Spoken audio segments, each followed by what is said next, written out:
First of all, Governor, thank you for meeting with us today. Let's go back. You're grandson of a slave, correct? Hmm. Did you ever think as a child that you would one day be the governor, the mayor, that you'd one day have an office here at VCU? No, I never thought that I'd be any of those things, but I always thought I'd be successful at whatever I tried to do. My mother encouraged me to do that, and she made me believe that, and I did. Did you ever look at your race as being an obstacle? I never saw that. I always questioned why there were those who said that I couldn't because of race. And so rather than to have thought that it was something that prohibited me, I always felt that it was something that people really didn't understand about me and that it didn't define me.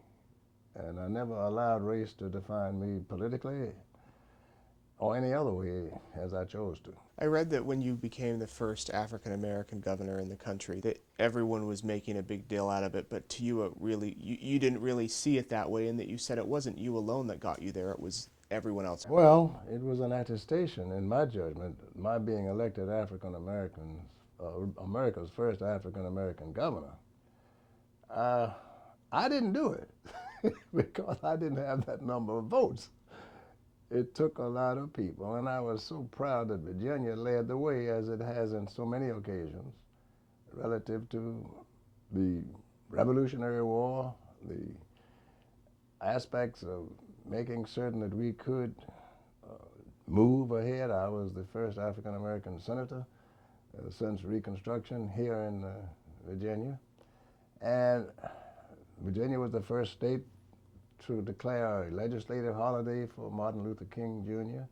So it was, in my thinking, my election not only was a showcase for what Virginia could do, it was the opening door. And that's what I always said, don't let the door shut. How do you see race relations today?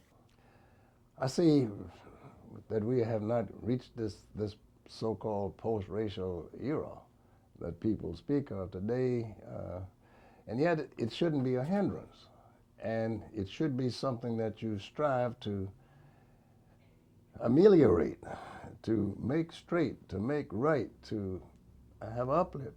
I always never wanted to regard race as a badge nor a barrier, and I still think that, and I think that there was misreading of the tea leaves, particularly when people started speaking of this post-racial era that we were in some 6 years ago with the election of Barack Obama. And I started saying, hey, hold up, wait a minute, that's not the case. And unfortunately, there are some who really believe that that eternal vigilance is no longer necessary. And I think it's a great big mistake to do that. Do you think that, with recent events in Ferguson and in New York City with the officer and with even protests here in Richmond, are we making progress? I think the protests in Ferguson and Florida were evidences of what needs to be done. In Brooklyn, what needs to be done. So one of the misconceptions about race in America is that it was confined to the South. It has never been confined to the South. And the North profited through slavery, that slavery was legal in many northern states. People don't know that. They have no idea about it. That's why I've been so committed to it, establishing this National Slavery Museum to educate people. African Americans know so little about slavery. How could you expect others, particularly the whites, when it's not taught, when it's not understood? So the incidents of slavery. One of the people asked me once about what I thought about what was taking place in Ferguson. I said, when you look at a community like Ferguson and see the numbers of people who make the decisions, white, and when overwhelming majority of the population is African American, then whose fault is it? It is not the whites' fault that that is the case. It's the fault of those who have allowed that circumstance to continue. One of the demonstrations I would have been involved with in Ferguson was bringing registrars out there, right on the spot. When you got these thousands of people there, let's see where your real interest is. Register to vote, rather than to argue about the prosecutor. You can elect your own. Rather than to argue about the judge, you can have your own appointed. You could have those members serving in the grand jury. And unfortunately, sometimes that message not only gets lost, it gets hijacked by the profiteers, by the self-promoters, by those who, I am your leader. You remember the tale told by the people describing the French Revolution when Robespierre was supposedly drinking wine, looking out the window and saw the mob charging the Bastille. He said, where are those people going after all? I am their leader. And so Ferguson has any numbers of stories involved in it.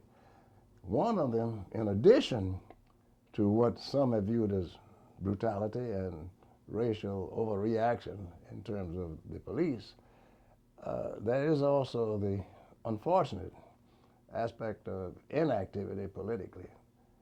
And there are enough people close enough in St. Louis that I know personally that, in my judgment, should be involved even more vigorously than ever before.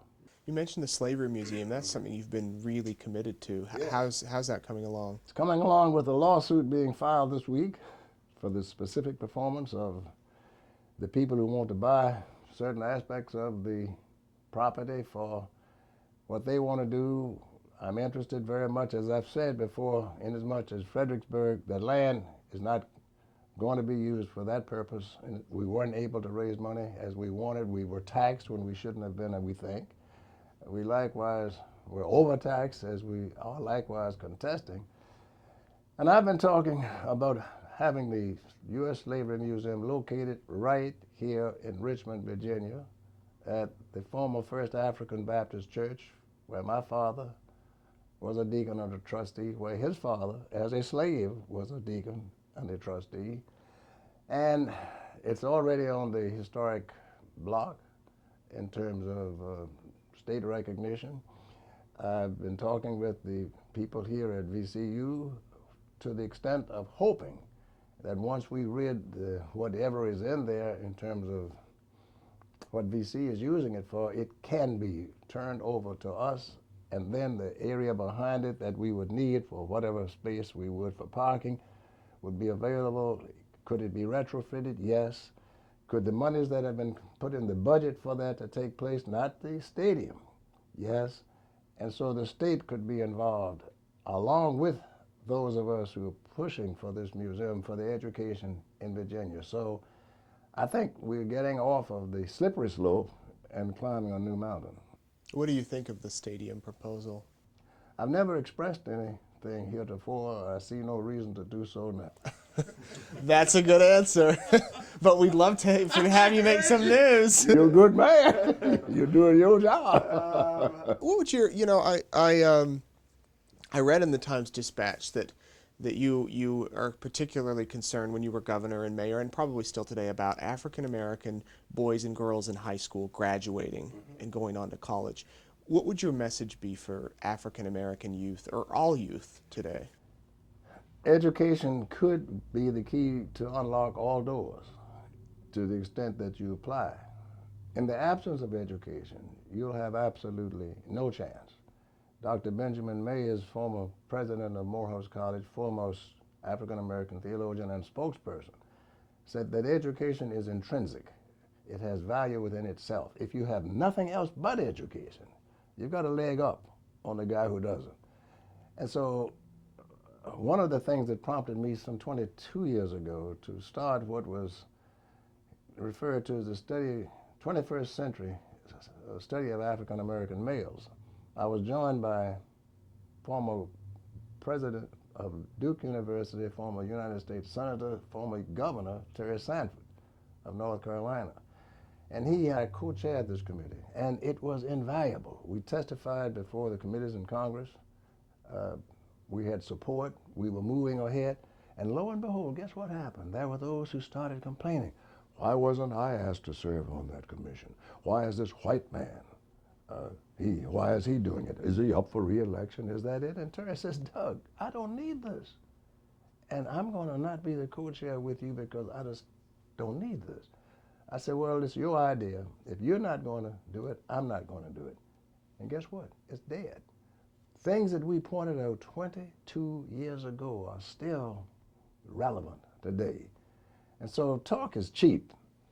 What I tried to do when I was governor, what I've always tried to do in elected office, is do something. Let your presence mean something.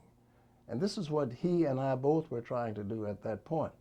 Those issues need to be revisited vigorously. It is absolutely deplorable and inexcusable that the plight of young African Americans relative to job preparation and education continues to exist. It's not just a lack of money. It's a lack of direction, and it's a lack of leadership. I don't know if you heard the other night, but Councilwoman Trammell proposed naming City Hall after you. No, I haven't heard that. The first I've heard it. Your thoughts on that? I've never been concerned about anything ever being named for me. I've never sought it. I've never looked for it. I've never wanted it. I've never desired it. And quite frankly, I'm honored and impressed that this school, the L. Douglas Wilder School of Government and Public Affairs, is named for me. It's an independent college now at VCU. I'm very proud of it. The library at Virginia Union is named for me. It's very, very proud. Middle school is named for me. The Performing Arts Center in Norfolk is named for me. A dormitory at Hampton University is named for me. The newest building at Virginia State is named for me. I got enough things that are named for me. The real question is, are you still able to tick? If so, let's move on with what you got to do and make the contributions to that. No, the very first I heard of the Trammell piece was what you just mentioned. Now, she was a fine lady, and I like her a lot. Speaking of City Hall, you of course made news with when you were working in City Hall with the school board, and you mentioned do something. That's you did something. I did. I did something more than people want to recognize now. I proposed $300 million and had found it, and that we could build 15 brand new schools at that time without raising taxes one dime. The catch was that you had to close those old schools that were not being occupied, that we still pay maintenance on, and we do it today. I think we may have had one or maybe two schools built since that time. Two at most. Yeah, at most. And whose fault is that? It's certainly not the people's fault. It's not those kids' fault that you're speaking about. Leadership chose not to do that. I got a letter I haven't read yet from one of the final business leaders in the town. 24 members of the business community. I'm sorry, 26 members of the business community. They referred to as the Gang of 26 at the time. They wrote letters supporting what we were doing. And likewise said, we, in addition to what we're doing, we'll pledge to raise a minimum of $10 million a year in support. School board said, no way, out. And things have never really, in my judgment, gotten back on track in terms of the real cooperation and the real showing to the community that you're interested not just in what's going on in my postage stamp district, but what's going on for the betterment of kids all over the state and all over the city. And I've been through several schools with ceiling tiles falling in moldy condition. Wonder why? It is deplorable. But look at the hundreds of thousands of dollars that are being spent in consultants and studies and thinking that we may do this. One of the things that has always guided me politically is money. Watch where the money is, but guard it zealously. And I've always regarded spending government money as if it were my own. And I won't throw mine away, so why should I throw taxpayers' dollars away? There's a mayoral election in 2 years. Would you consider running? The next thing that I would run for would be cover. And, but I have said more to you today relative to the affairs, the effects, and the absence of either relative to the city of Richmond since I've been mayor. 6 years, I have not opened my mouth publicly about anything. As you point out, a mayor's election is taking place in 2 years. I will have a great deal to say about how and what takes place during that time. So that silence that I have imposed on myself is broken. You did a lot when you were mayor. We did a lot to even change the form of government. Not a single elected official supported the change of government in Richmond. Not a single elected official.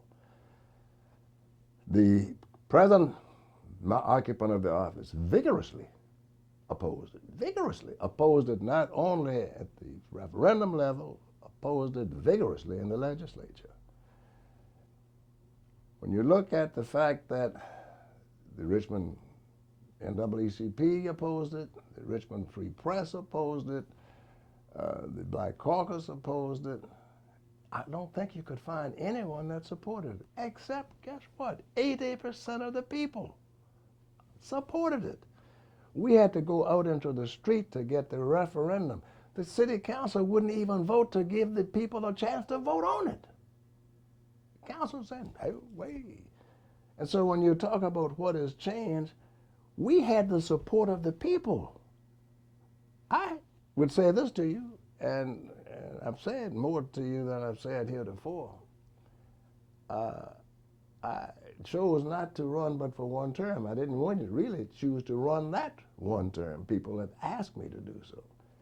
Had I chosen to run again, I would have won. Do you regret not running again? No, I don't, because I had a lot of things. I was still trying to deal with the Slavery Museum. I was very, very active on the board at Howard University. I still am on that board. Then I had my responsibilities here at Virginia Commonwealth University that had been put somewhat on hold. No, I don't regret it, but it wasn't as a result of my believing that I couldn't make it if I chose to run again. And if I had done so, I know Rodney Monroe would have stayed here as the police chief with that community policing that he initiated, that people had far more respect. Crime was way further down. We had repaired so much of the infrastructure in the streets, and we're working further for further repairing of it. It's interesting, the courthouse that they were talking about naming, hey, we rebuilt it and saved the taxpayers millions of dollars because some people were saying, well, we need a brand new court. We didn't need a brand new court building constructed. We needed to do what we did. No one ever says, well, you know, we like that building. It's fine. The judges do. And I've gotten any numbers of comments from the occupants and the former occupants of it from way back. There has to be days, though, where you watch the news or read the paper and it just drives you crazy that you're not in office to do something. No, it doesn't, because I'd always wanted to believe in what I call the theory of shark's teeth. Sharks have all of their teeth when they're born. When that front row wears out, that other back row moves on up. It's automatic. And so I've said we should have that in our society, we should have that in our community, and we should have people moving up. It doesn't make sense to say, oh, but for those days, we need another Dr. King. No, Dr. King didn't ask for anyone else. He said, okay, it's my time, it's here. And so I think it's important for those who are here to, leadership is a tautology. It defines itself. And what does it mean? It means to lead, not to follow, to lead. And that's when I look at the news on so many occasions, or when I read about it, that troubles me. It bothers me because I ask that question. Where are the leaders? You spoke on behalf of Governor McDonnell a few weeks ago at his trial, Yes. And you defended him. Bob McDonnell is a good man. He's a decent man. And unfortunately, he ran afoul of the law, whether it's Virginia law, whether it's federal law or not. Judge Spencer did an excellent job of presiding over a very, very difficult case. And he, in my judgment, has not violated the law. In my judgment, he's shown mercy, and I asked him to temper justice with mercy, and I think he did that. So what happens on appeal is another issue, but I think it's something that doesn't linger as far as most Virginians are concerned. We're moving on. We're a great state, a vibrant state. Virginia used to be considered red, then blue, then purple. I think it's more a people state. It's becoming more of a bellwether state. People are looking to Virginia.